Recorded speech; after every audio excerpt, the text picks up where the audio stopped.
before y'all be like, oh, that is so mean. Why would you use that picture? I did not want to use this comparison. However, it matches. Okay, it don't mean Karen look like a witch. It don't mean Karen look bad. What it means is Karen matched the wicked witch or the evil witch of the Snow White stories. Okay, I can't make up the comparisons when they are there.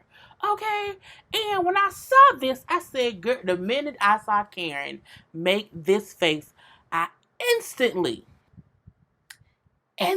said, oh my God, she looks like the evil witch from Snow White. She just does. It's not my fault, okay? So it made me giggle a little bit or whatever, but I still think Karen looks great, and it is what it is. So don't y'all come in my comment section with the bullshit, okay? But hello, everyone. Thank you for tuning in. I am Julie's Corner, and this is my review for Real Housewives of Potomac.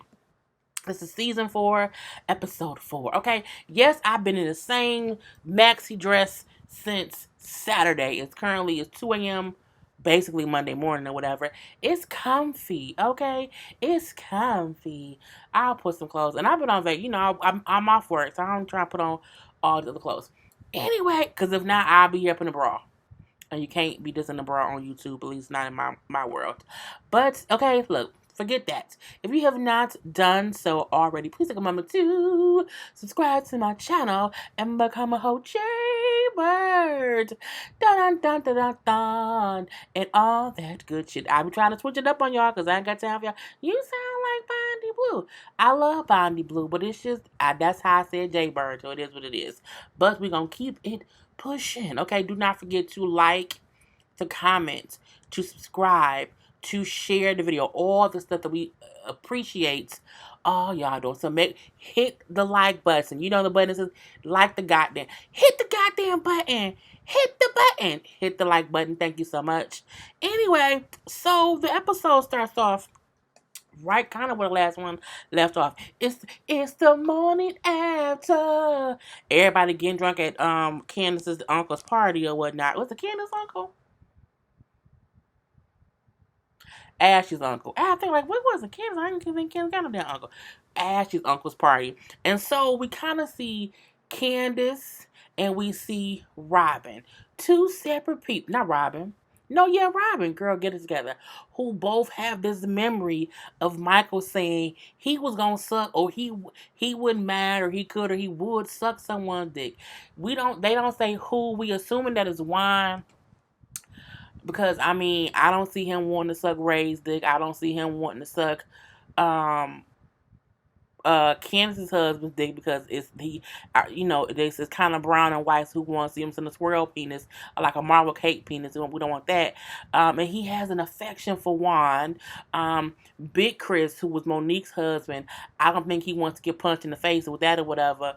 So I'm assuming he's talking about Juan. And I mean, drunk people say crazy things. I mean, I've never said as a drunk person I wanted to eat any female's vagina. That never pops in my head. But some people say different things. I don't know. But with both Candace and Robin remembering, they're not telling the other one they remember. They both assume, oh, Robin must have been too wasted to remember that I heard Michael say he'll suck so-and-so's dick. And Robin saying, oh, well, Monique must have been, not Monique, Candace. Candace must have been too drunk to remember him. So they both like, well, I ain't gonna say shit. I ain't trying to get into no foolishness. But they both recall him saying it, but they're not gonna say nothing. Well, that just means they're not gonna say nothing right now. Okay, that don't mean they're gonna say something later, but it was what it was. So we then see Giselle talking to her daughters. It's basically about how, she wants to go to New Orleans because her parents were born and raised in New Orleans. She will also go visit New Orleans every summer to visit her grandparents as a kid. So for her, she said, New Orleans feels like home. I want to get back to my roots and to my history, you know what I'm saying, and give the girls a feel of who I am. So she wants to invite the other ladies as well. Girl, honey, all the ladies. Honey, who was Katie, Giselle, not Giselle going to invite herself. Katie, Karen, Monique, Ashley, Robin, all the whole little brigade. Okay, the whole brigade of women. Now, she brings up to how she just wants them to kind of, they always say how they don't really know about me, or they don't know, they can't get a feel of who I am. So I want them to go with me to New Orleans. We can, get it popping in New Orleans. And her daughter's like, oh, okay, mama, that's fine. She also brings up, yo, y'all know I'm not with Sherman no more, right? They're like, yeah, we know. And so I'm moving on, and I'm gonna probably date, people or whatever. And they like, look, that's fine. We do know that you care for him.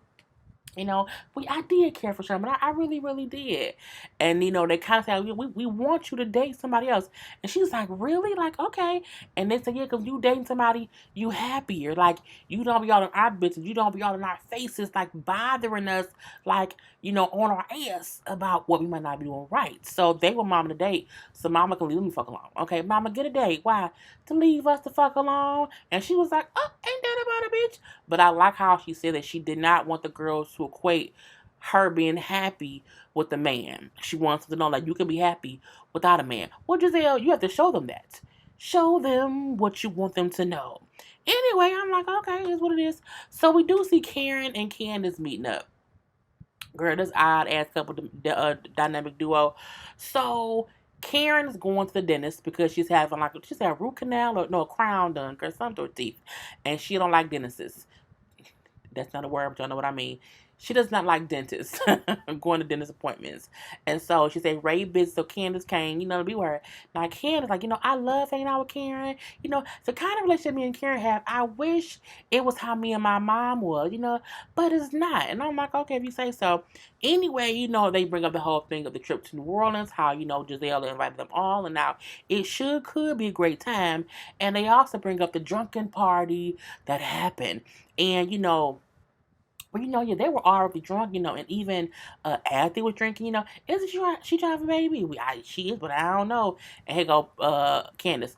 Well, between her husband want to suck dick and her drinking, do they really want a baby? Shut up, Candace. Shut it up. There are plenty of people. Let me say this. There are plenty of men who may like to suck a dick, but also have a wife and a baby. Okay, we not gonna act like it's not some men out here that does it all, and women who accepts it in this their life. Okay, it is what it is. It ain't what I want to do. But Karen gets her crown put on. Honey, she's under some she had that laughing gas, and she's a bit goofy. So Candace drives her home, and now was a cute little scene, though, a cute little scene between them two. But I need Candace to mind her own business and stop trying to focus on athletes drinking. This is my thing. I know plenty of women who drink and smoke and do all kind of stuff and still get pregnant. I get that Ashley was saying how she wants to, she's trying to drink less to get pregnant. But I think people have to remember the same way they had to do with Candace when they kept, not Candace, when it was with Monique, when Monique was always drinking, but Monique was drinking and driving. But with Ashley, I feel like I don't think she ever said that she wanted to stop drinking. I think she said she wanted to drink less. But if I'm at my uncle's birthday party, I'm going to drink a lot. You want to know why? Because it's a fucking party. But as we know, Ashley is currently pregnant. So let's leave it there. Anyway, we then see Candace. Okay, Candace does a video chat with her mama on her computer. Because her mom was, at her own house. Even though the house Candace lives in is her mom's house too. So, she wants to discuss boundaries. Okay, Mom, I want to discuss boundaries with you. And for the most part, when I forgot I got these pictures up of Karen looking stuff up on here. Let me just remove those so they're gone. Anyway, so Candace calls her mom to have this discussion about boundaries. She brings up, I'm married now, and I'm not married to my mama. Well, I couldn't tell. I could not tell. So, she brings up how, Mom, we argue. You always like to bring up how you're gonna sell the condo. You threaten me to sell the condo, and I just don't think that's the right thing to do. When she brings up how the mortgage for the house is split 3 ways. Her mom pays a portion, she pays a portion, and Chris pays a portion. I still feel like her mom probably pays half, and then her and Chris pay 25% of it. Okay, that's what I think happened. I think her mama pays half, and then them two pay half of half together or whatnot. Anyway, so she brings up how, the reason for that is because her and Chris are saving their pennies and their dollars and their quarters and nickels and their dimes to be able to buy their forever home. So they're living in her mama house to save money. And now I'm like, oh, that must only been there for like a year or so. That's not long, little year to save money or whatnot. That's what I said. So her mom then says, well, I feel like you're a little bit ungrateful. Okay? I feel like you are ungrateful. And I wonder who should be setting boundaries. Should it be you or should it be me? And I said, well, God, that's a good question. Who should be setting boundaries? The person who was paying the bills or the person who was helping a little bit, pay a little bit of bill, okay? I mean, it's you the person paying the bill, but I ain't gonna say nothing about that. So Candace then says, well, Mom, I feel like a boundary is that you should not use the thing that you do for me as a mother against me. You should not be like throwing it back up in my face. And from there, I'm like, oh, shit, it's finna get fiery. Okay. Her mama brings up, she also said, you should not be threatening to sell the house unless you're really going to do it. And if you want to sell a condo, then that's fine. Sell it, but you can't threaten me every time we get into an argument. I agree with that. If you can't, I agree. Candace said you should not do that. However, if I'm living in a house that my mom is paying for, and she got two good times to threaten me to sell that goddamn house. The first time she do it and she don't do it, okay, good. One little time she threatened, it's fine. The second time she threatened to sell the house when I'm living here, bitch, I ain't moving out. You wanna know why? Because I don't have time for her to really be selling it, and my ass is homeless. Mm-mm. If you threaten me two times with the same thing, bitch, I'm moving on because I don't have time for you to go through with it, and I'm ass out. But I mean, Candace is childish, so her mama brings up like because at this point Candace crying. Oh, I understand you be threatening. I just as a mother, you should have. I'm an adult. I'm a wife, and she said, Candace, you're right. You're a whole wife now. Stop crying. Honey, wipe them tears, okay? But when she said this is what made me be fully on her mama's side and I get the reason her mama acts the way she acts. She said, Candace, you lived in that house for 6 years. You had ample time to pay rent on your own, and you have not. Girl, I said, Candace, miss me with the bullshit. I did not realize that Candace and whoever, whether it was Candace and Chris or just Candace, has lived in her mama's house for 6 years. For 6 years. Six, okay? Within 6 years, if you have not saved enough to at least put a down payment on a forever home, you fucking up. You are ungrateful. You are taking advantage of your mom because she's allowing you to stay there. Girl, I said six whole, you, 6 whole years. Candace. You know what I'm saying? At this point in time, Candace hangs up she closes the thing, she hangs up because she does not want to have this conversation because her mom is saying to her, you a whole adult, but you acting like a child and you've been in my house for 6 years and you ain't paid shit, so what you crying for? What you crying for?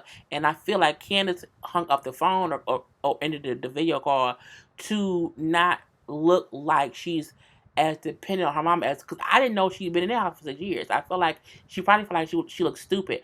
This is why I don't do this because it's always she just keeps talking because she was snitching on you. You've been living in the house for 6 years. Candace talked and said, me and Chris saving our money for our forever home. Like, Candace, you haven't been in the house, girl, 6 years?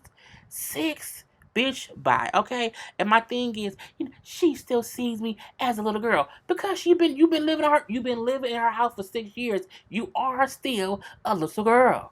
Okay, people kill me when you live with someone and you not paying full-fledged bills and they're literally helping you by doing stuff, by letting you stay somewhere either rent free or just not paying as much. Bitch, that's ungrateful to girl. She then say, "This is I just wish I wish Karen was."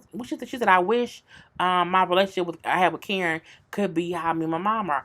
It would be if Karen was. I mean, if your mom won't pay your rent, your mother is paying things for you. If Karen at any point in time had you living in her property for 6 years, Karen would be acting just like your mother. Okay, please believe Karen would not be so free and friendly with your ass if you was in her house for that long, not paying full bills, bitch. Girl, the fuck back. Candace wants to be a person where Candace mom ain't the issue.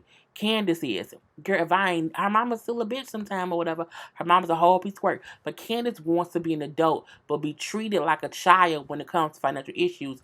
Girl, the fuck bye.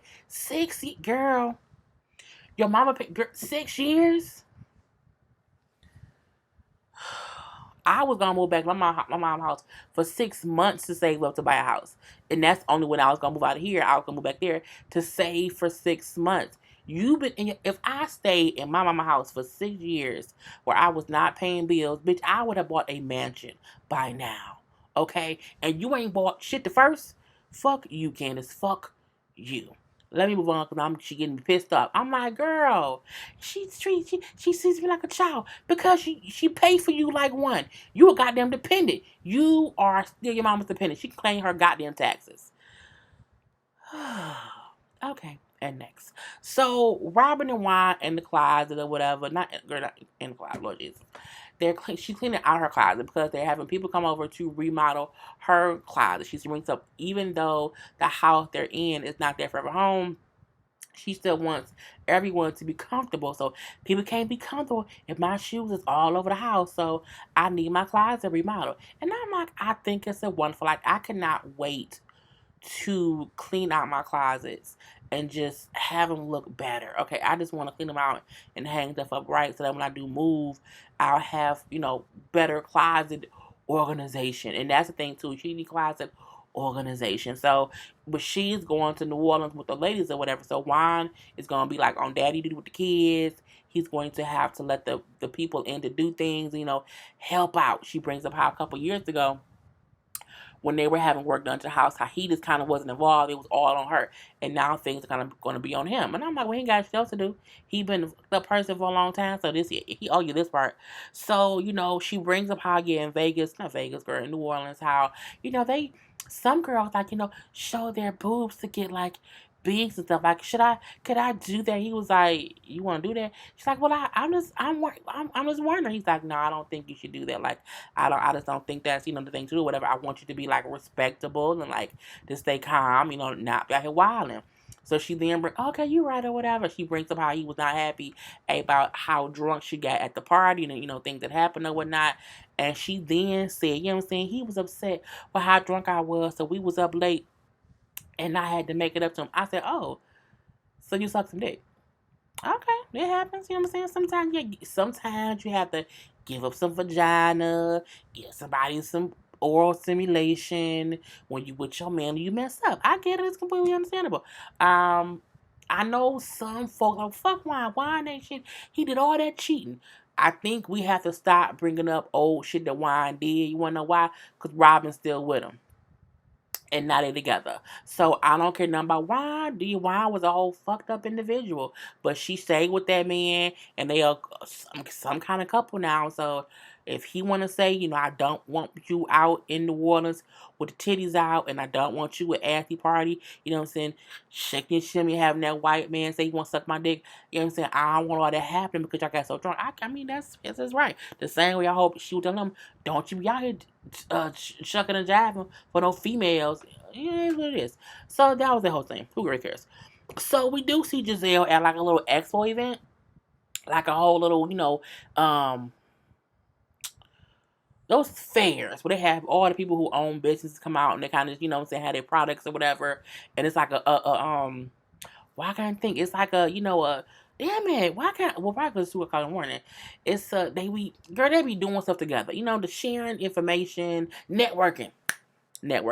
Okay, so she has her, what was it, her makeup line, I forgot what it's called, and she, doing that. She went there last year too, but she invited Karen to come down, and Karen came down and was supportive. Karen looked nice. I could not get a good picture of that suit she had on. She had on a jumpsuit. It was really, really cute, a brown color. It was really cute. It was really, really cute. So her and Giselle talking, whatever, chit chat or whatever, because they're on better terms now. Giselle then introduces her to the lady who runs the event. You know what I'm saying? Oh, this is Karen. Karen, this is so and so. Oh, Karen has her perfume line. Oh, you run this event. Oh, I would love to talk to you later. Like, I would love to chop it up. So the lady then adds, you know what I'm saying? Well, what's your price point? Do you have, is it coming out soon? Oh, I love these questions. Oh, well, yeah, I'm in production. You know what I'm saying? My price point is $80 per bottle, or $20. You know, if it's the roll on kind or whatever. We're gonna have candles. We're gonna also have bed sheets. And as she's talking to Giselle, like, who got all this shit? And she said, because Giselle knows, like, it's a house of Huger. And Giselle, like, I don't know what the fuck is she talking about. I don't know shit. So Giselle, for the most part, is in how she's upset. None of us. I think it's crazy that Karen, I've been asking Karen these questions for 2 years, and she did not answer me at all. But this one stranger, who asked her a question, she has all these answers. Giselle, because she didn't trust your ass. Okay, she didn't trust your ass. And I feel like it could have taken her 2 years to have these answers. Okay, she probably did not have these answers 2 years ago. Just saying, just saying. But it wasn't no fussing, no fighting, no arguing. It was fine. It was fine, and hopefully Karen. I told you I looked up Karen's stuff, and it was like a website for it, and it do cost $80. I mean, I won't buy it, but somebody can. We then see the ladies all meeting up to take a shuttle bus to get to the airport to fly to New Orleans. So, girl, Karen came, girl. And, girl, why did Karen come in this mess? Karen had her hairstylist with her all kind of wigs and stuff. And then, I don't know, Karen, I think I'm going to do some braids. When she said some braids, I really felt like she meant she was going to get her regular hair braided with some weave or whatever, and that. When Karen walked up with her wig braided, bitch, I said, "Oh Lord, Jesus!" I mean, some of the braids look horrible. The ends, like, it's just not. I mean, the edges looks fine. Like, what I'm saying, the lace front looks fine. And the hair is laid down, but the braids look messy. The braids don't look. But it's because you braided a wig. Okay, you braided a wig. And I mean, it looks like a cornfield. Okay, this it just don't look good. Okay, it just does not. I don't like it. The front facing view is cool, but when I look at all them frayed edges and all the split ends of it all, I'm like, that must be her go-to wig, and she refused to cut those straight hairs. And I mean, whoever braided the wig did horrible. Like, y'all didn't think to go back. It just does, girl. It looks like this is what I asked for. This is what I got, and that's what she got. I'm not here for it. Like, I just. Girl, Monique put it. She was like, Karen got a whole braided wig. She do, and it don't look good from the side or the back. It's just it's some bullshit. It's some bullshit. Anyway, I'm back. So we do see Candace on the bus singing. Girls, she always singing, but no record deal. We see Katie on the bus. Her earring get caught in Katie and Karen's wig because it's just synthetic. And Katie had like a whole like little headscarf on. I was like, that's like homeless hair. It was just weird. But I guess because New Orleans, is hot and muggy, so I think she just waited to have her wig on once she got there. But I thought, Robin late, so late that she can't go on the shuttle bus. She has to meet them at the airport. It was what it was. Giselle lost her voice, and then was on the bus just chit chatting, talking up, whatever. So Candace brings up how I don't think I'm ready for kids. I'm like, bitch, you've been married for 2 days. 2 whole days, okay, maybe 4 days. I'm not sure. It's okay to calm down, girl. It's calm down. It's okay, but I don't think I'm ready for kids. I'm saying kids are just so much, and I don't like other people's kids. And Giselle and Monique both said, like, we don't need like you. As sometimes you don't like other people's kids, but you love your own. And I think I'm kind of that way. Like, I love my family's children. Like, my family has babies, I'm like, oh my god, so cute. But like, if I'm at work and be coworkers, I'm like, I don't care about that baby. It's only one coworker baby I care about, and that's Tiffany's. But I'm like, I don't care about that girl. I don't. Who had a baby? Okay, like, I don't care at all. So I do think it's people they only care about certain people's kids, and sometimes like, I don't like your kids, like, hey, from afar. It's just weird. Anyway, you know what I'm saying? So they like, well, it's different when you have your own kids. When you have your own kids, you really do like them. I be like, what do I say to a kid? And Monique like, look, when you have your kid, like, it just comes natural. I don't think Candace should have kids. No, not right now. Anyway, as they're talking, she then said, you know what? I think I may need a counseling session.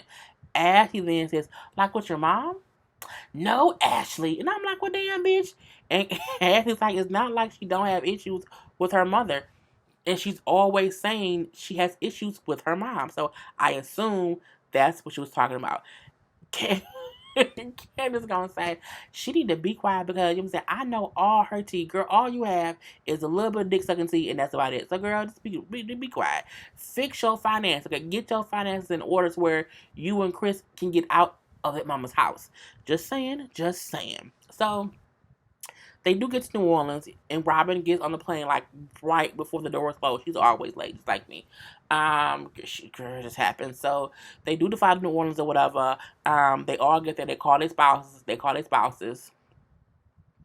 Um, Robin and Juan was funny because they were talking or whatever, and then Robin kept saying, "All right, love you," and like he didn't say it back. He was doing other stuff and he wasn't listening. She's like, "Juan, I said love you." He's like, "Oh, I love you too, Robin." Yeah, I just when someone's she's like, "I know," but I kept saying it. He like, "Well, no, the thing said like no."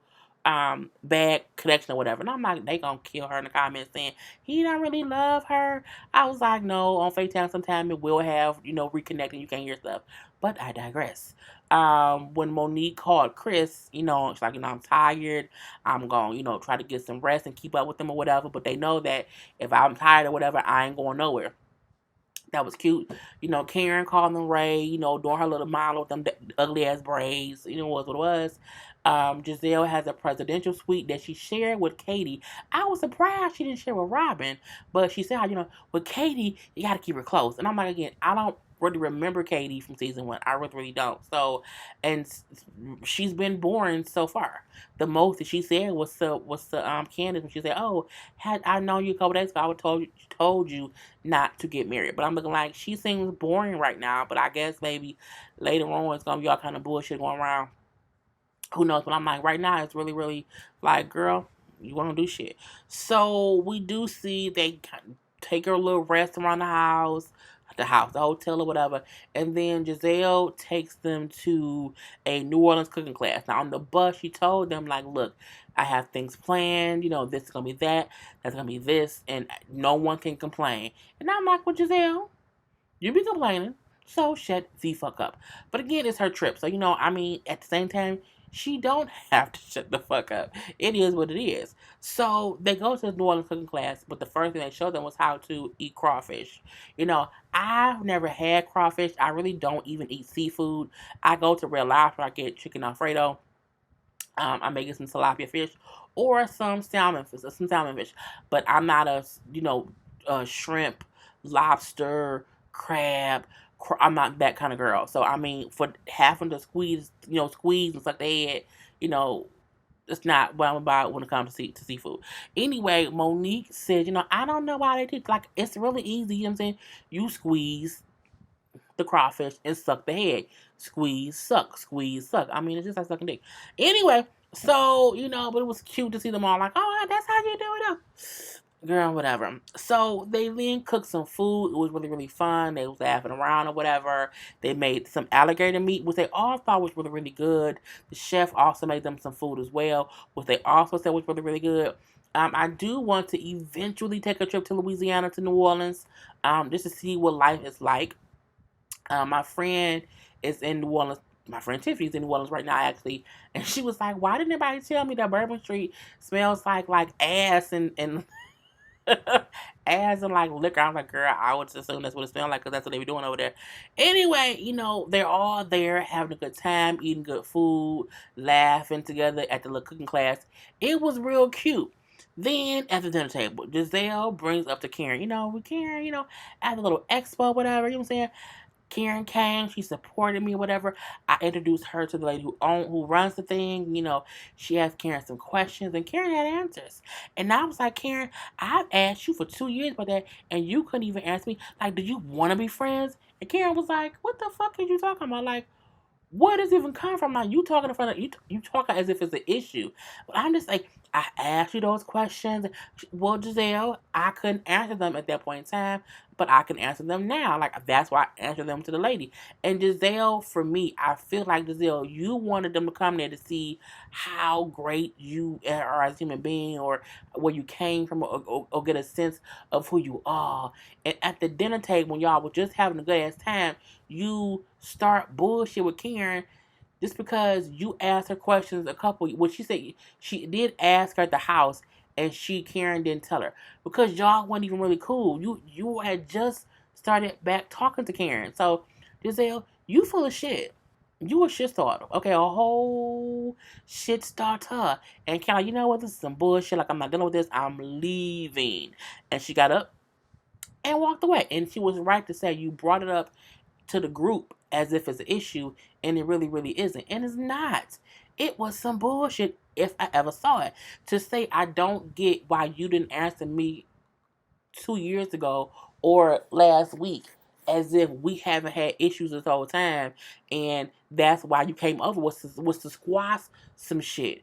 Okay, you can't expect me to tell you about my business because for one, you're not my boss or my business partner. I don't owe you shit, okay? And the person I was talking to can help me do things. And when I introduced her to the lady so that, I was hoping to help her get into Target. Bitch, you barely in Target now. You just got your foot in the goddamn Target door. Don't act like, oh my God, I did a few things for Karen and she played me by not telling me the details of her business first. Giselle, fuck you. Okay, all up and through. And now it's the end of the episode with Karen walking away. Giselle, you girl, you pissed me off. Okay, you pissed me off because there was no reason to bring it up at all. Okay. Anyway, I'm gonna leave it here, y'all. I hope y'all all have a great Memorial Day because it's 2:30 in the morning. I'm gonna go to bed. I'm off work and I can't wait to just get in my closet and go through more and more clothes. Closet cleaning. Anyway, I am Jay Lee. This is Jay Lee's Corner. Peace.